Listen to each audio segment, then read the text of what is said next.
I thought I'd come to you with the final video on the balcony project. I'm not totally done. I actually have one exterior railing for the third floor to do.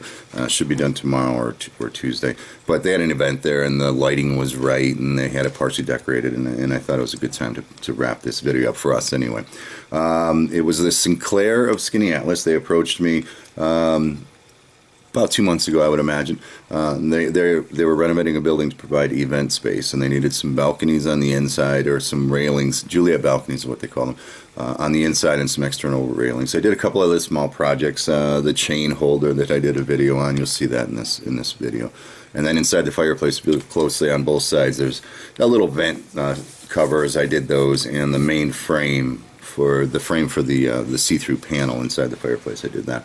But of course the main part of the project were the balconies. They had some existing railings that we wanted to reuse, and we reused a lot.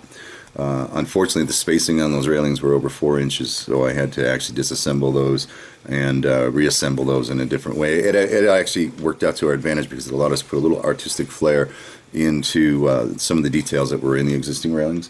We changed the bottom design. It was originally a flat panel, and we put the curves in it. I think I did a video on that too. So very, very pleased with how it turned out. They're installed, and just sit back and watch the video. Again, it's Sinclair of Skaneateles. I'll put a link to their Facebook page down below, down here. And cool. I'm very happy with the way that it turned out. I think it looked very, very cool. So sit back and enjoy the video. Catch you on the next one.